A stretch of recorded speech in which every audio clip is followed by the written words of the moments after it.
La isla que mantiene a México y a Francia en disputa desde hace casi 100 años.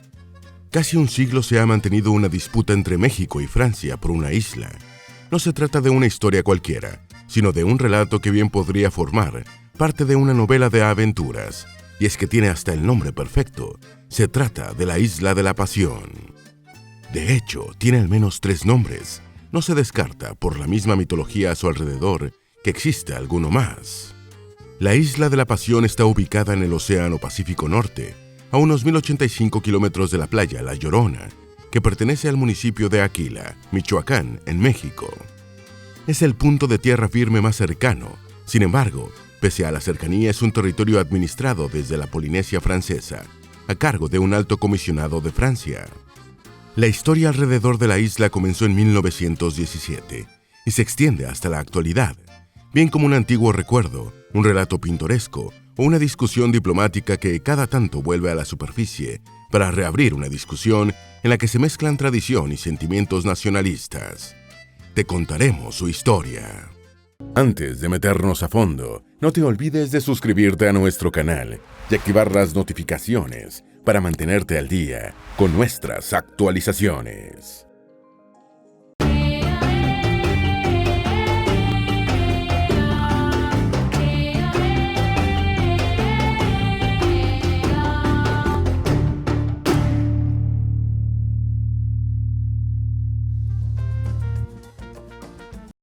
El 18 de julio de 1917, la tripulación del barco USS Yorktown vio una porción de tierra en el horizonte.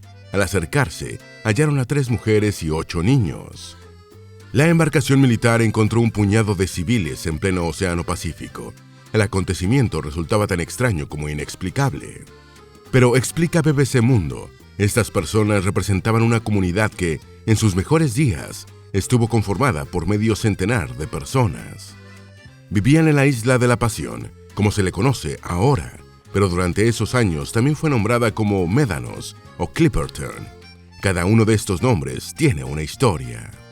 Se le llamó Médanos en el siglo XVI, después de ser hallada y reclamada por conquistadores españoles. Este primer encuentro se produjo el 15 de noviembre de 1527. Álvaro de Saavedra Cerón hizo el avistamiento, luego de ser enviado por Hernán Cortés para hallar una ruta hacia las Islas Molucas y Filipinas. Los primeros españoles que visitaron la isla no le dieron mayor importancia. Se trataba como un punto de referencia de la ruta.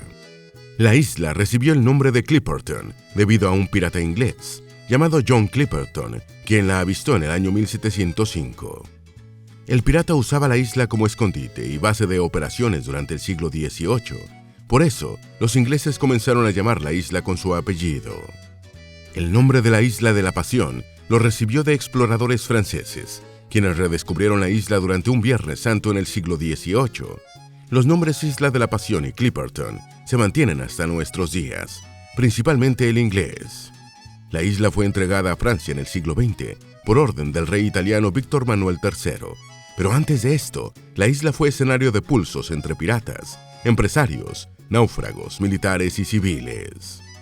Y todo inició por el descubrimiento de aquellas 11 personas y el acercamiento moderno a la isla, que tiene 6 kilómetros cuadrados de superficie y 11.1 kilómetros de costa lineal. La Isla de la Pasión, la disputa entre Francia y México, que lleva años. Esta isla en la actualidad puede entenderse como un símbolo de múltiples cuestiones: revivir sentimientos nacionalistas, tratar aspectos sobre soberanía e incluso reflexionar sobre la influencia colonial de Europa en América Latina. Pero también entraña otra cuestión curiosa. En México es bastante común encontrar personas que no saben que en algún momento la isla perteneció a su país. En el documento La Pasión en la Isla de Clipperton, una herencia del Porfiriato, escrito por Laura Ortiz Valdés, la autora cita al especialista Miguel González Avelar, quien dijo: seguramente los mexicanos de principios del siglo buscaron a Clipperton en los mapas y muchas veces no pudieron hallarla. De aquí surge una primera lección.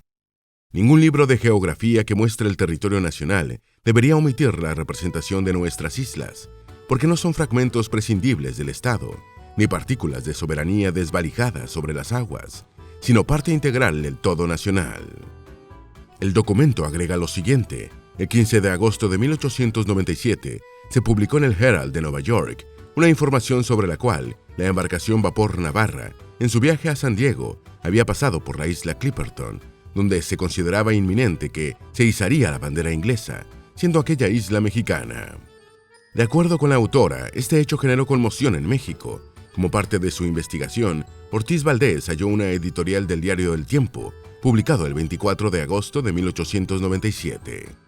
El editorial afirmaba que Clipperton era parte del archipiélago del Revillagigedo, perteneciente a México, como todo el mundo sabe. El editorial dice que el territorio se encontraba en poder de los norteamericanos y que los ingleses pretendían apoderarse de ella. El editorial concluía que era necesario que México reclamara la isla antes de que se izara la bandera británica. Este se puede considerar el primer enfrentamiento entre países por la soberanía de la isla. En diciembre de 1897, México envió el cañonero demócrata para explorar la isla y expulsar a los extranjeros. Lo primero que encontraron fue la bandera de Estados Unidos, izada en la isla. La bandera fue sustituida por la de México. Si bien expulsar extranjeros era uno de los objetivos principales, no había demasiada gente para atender. Apenas 2 alemanas y un inglés, trabajadores de la empresa estadounidense Oceanic Phosphate Company. Bastó una notificación para indicarles que debían abandonar el territorio. Esa no fue la única ocasión en la que México tuvo que hacer frente a otras potencias. Un tiempo después, Inglaterra había comprado los derechos de la compañía Pacific Island con el objetivo de explotar el guano de la zona. El acuerdo no solo incluyó la adquisición de la compañía, también se dice que Inglaterra compró el territorio. Sin embargo, a través de la diplomacia, la tensión fue resuelta en favor de México. Tiempo después, se presentó otro impasse. México interpuso una demanda contra el Oceanic Phosphate Company, reclamando impuestos, calculados en $1,5 millones de pesos mexicanos. Francia sería el próximo contendiente. El 8 de febrero del año 1898, el diario Le Petit Parisien publicó un artículo en el cual incluía la isla Clipperton como parte de una serie de estaciones y escalas que conectaban al país con la Polinesia. El medio de comunicación decía que no se podía permitir que Inglaterra controlara la zona, aunque México también estaba en la discusión. Sin saberlo México, Francia ya había reclamado la soberanía de la isla en 1858. Entonces, 40 años después, el 15 de junio de 1898, Francia reclamó en México los derechos sobre la isla. El reclamo francés se basó en 3 argumentos principales, que citamos a continuación. 1. La toma de posesión francesa de la isla, efectuada el 17 de noviembre de 1858. 2. Haber participado del acto de toma de posesión el 10 de noviembre siguiente por el propio teniente del navío de Kervegen, tanto el cónsul general de Francia en Honolulu como el comisionario imperial ante el rey de las islas Hawái o Sandwich. 3. La notificación que hizo el cónsul general de Francia al ministro de Relaciones Exteriores del referido gobierno, así como la publicación del descubrimiento en el periódico The Polynesian. México respondió rechazando el reclamo francés. La posición fue firme. La isla pertenecía a la soberanía mexicana y Francia debía presentar documentos para validar su petición. Para finales del siglo XVIII, la isla de la Pasión tenía más de 60 habitantes. En 1905, se calculó que su población eran 56 personas, entre mexicanos y extranjeros. ¿Cómo se manejaba políticamente la zona? A través de Ramón Arnaud Villon, un comandante del destacamento, Francia y México no pudieron establecer ningún tipo de acuerdo hasta 1906. El 10 de octubre de ese año, Perite de la Roca, representante de Francia en México, propuso llevar la discusión a un tribunal. El ente estaría confirmado por 2 juristas, uno de cada lado de la discusión, y un árbitro quien tendría la última palabra. Esta opción, al parecer, no convenció a México. El país latinoamericano apostó un arbitraje distinto en el que estaría involucrado el rey de Italia, Víctor Manuel III. Esto se estableció en un tratado firmado el 2 de marzo del año 1909. 2 años después, el 9 de mayo de 1911, se ratificó. Cada parte debía presentar sus argumentos y documentos ante el gobierno de Italia. El reclamo de México se basaba en los siguientes puntos, de acuerdo con el trabajo de Laura Ortiz Valdés. 1. Que la isla Clipperton era la isla de la Pasión, médano o médanos, descubierta por navegantes españoles, incorporada en virtud de las normas entonces vigentes a la corona española, de la que el México independiente era heredero en este caso concreto.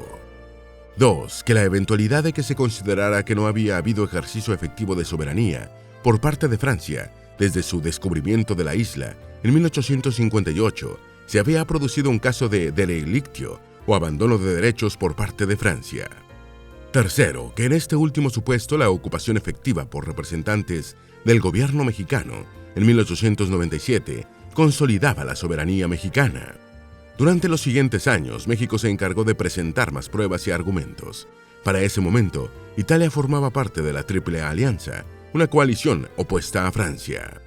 México pensaba que esto jugaría a su favor, pero ocurrió todo lo contrario. Italia se inclinó hacia el argumento francés. La disputa judicial iniciada en 1911 culminó 20 años después, en 1931, cuando el gobierno italiano decidió que la soberanía de la isla Clipperton pertenecía a los franceses desde 1858. Entrevistada por BBC Mundo, Laura Ortiz Valdés resumió el estudio de los argumentos. No se tomaron en cuenta las pruebas de los mapas de los derroteros españoles, en cuyas rutas aparecía como isla de médanos, y sí se tomó en cuenta el avistamiento de los franceses que, entre comillas, la descubrieron y la registraron. BBC Mundo citó la obra Clipperton, Isla Mexicana, creada por Miguel González Avelar, quien escribió: son tan absurdas las circunstancias que determinaron su exclusión de la soberanía mexicana, que no hay persona razonable que, al conocerlas, se conforme con el resultado. Pero ¿por qué una isla casi perdida en el Océano Pacífico podía resultar relevante para una potencia como Francia? Las razones son varias. Una de las más llamativas era la explotación del guano. La guanomanía, la historia del guano. Una de las principales imágenes de la Isla de la Pasión son las aves que sobrevuelan el territorio. Este paisaje casi idílico tiene su consecuencia. Las aves dejan la tierra llena de excrementos. ¿Y qué pasa cuando ocurre de manera masiva? Se produce una especie de abono que compone un sustrato rico en distintos componentes llamado guano. El guano es un fertilizante natural que llamó la atención de Estados Unidos durante el siglo XIX, al punto de que el país tomó posesión de varias islas donde podía encontrarse. La atracción por el guano ha fomentado una industria en la que participan desde empresas hasta trabajadores independientes. Por lo general, el producto se extrae manualmente para su comercialización. Es tan valorado que se le ha llamado el oro blanco, debido a su color y composición rica en nitrógeno, oxalato amónico, urea, fósforo y fosfatos. Mucho antes del conflicto diplomático con México, Francia ya sabía de la existencia de estos recursos en la Isla de la Pasión y deseaba otorgar la concesión a una empresa estadounidense para explotar guano. Pero el proyecto no trascendió. Los franceses lo descartaron durante muchos años, no así los estadounidenses. Interesados en este recurso, muchos comenzaron a buscar maneras de explotar el guano de la isla. Por eso, en principio, México pensó que su rival sería Estados Unidos, pero terminó siendo Francia. La lucha en relación con esta isla va más allá de poseer la tierra o explotar el guano. Es también un símbolo de la influencia de los países más poderosos, incluso en tribunales judiciales. Una de las historias más curiosas. Durante el encuentro entre el buque estadounidense y la comunidad de la Isla de la Pasión, en 1917, se tomaron imágenes valiosas para la historia. Una de ellas es el retrato de varias mujeres, dos de las cuales tenían las manos llenas de sangre antes de tomar la fotografía. ¿Por qué? De acuerdo con el testimonio publicado en la BBC, habían matado a un hombre. Para proteger a sus familias, Tirsa Rendón y Alicia Arnaud Rovira se habían decidido acabar con la vida del único hombre que quedaba en la isla y que llevaba varios años atormentando a su pequeña y vulnerable comunidad con golpizas, violaciones y asesinatos, según contaron los sobrevivientes. Uno de los testigos fue Ramón Arnaud, quien entonces tenía alrededor de 8 años. Declaró a BBC Mundo que el hecho fue un episodio traumático del que le habló con frecuencia a sus descendientes y que describiría 60 años después, con todo lujo de detalles, al famoso explorador y conservacionista francés Jacques Cousteau, cuando regresó a Clipperton en 1981 como invitado para participar en uno de sus documentales. Desde el rescate no había vuelto a pisar la isla donde había nacido, en 1909, cuando México aún la consideraba suya. Esta historia forma parte de la saga de relatos de esta isla, aún desconocida para muchos. La importancia de la Isla de la Pasión en la actualidad. La isla Clipperton tiene un valor ante todo simbólico. es oficialmente territorio francés, pese a los fundamentados reclamos de México. La isla es una zona económica de 425.000 kilómetros cuadrados, en la que se encuentran múltiples especies y recursos, aunque su explotación no sea de mayor interés para los europeos. La paradoja a propósito de la disputa con México es que Francia le permite pescar atún en estas aguas por un acuerdo pesquero. En México, durante estos años, hubo interés por parte de algunos legisladores en impulsar una discusión para reivindicar su soberanía sobre este territorio. Sin embargo, los esfuerzos no han trascendido. La Isla de la Pasión o la Isla de Clipperton entraña para México algo más que un viejo conflicto sobre soberanía. En la actualidad, se estima que muchos mexicanos no recuerdan que hay razones sólidas para reclamar la isla como suya. De hecho, muchas veces no se incluye en algunos mapas. Por tanto, este conflicto pone los ojos sobre la educación y el conocimiento de la historia del país al momento de abordar este tipo de discusiones. La isla no tiene población permanente en la actualidad, más allá de representantes franceses que cada tanto pasan por la zona, desembarcan, izan una bandera de Francia y luego parten de nuevo. Uno de los objetivos de México en el corto y mediano plazo es lograr al menos un cogobierno del territorio con Francia. Se trata de una discusión que sigue abierta en la memoria y el relato histórico del país. Esperamos que este video te haya sido útil. Si tienes algo que agregar, por favor compártelo con nosotros en la sección de comentarios. Dale me gusta a este video y envíale el enlace a familiares y mejores amigos para que aprendan más de la geografía del planeta. Si eres nuevo en nuestro canal, no olvides suscribirte y seguirnos en todas nuestras redes sociales que están debajo de la descripción. Recuerda, la mejor forma de aprender de la Tierra es explorándolo con GeoEasy's.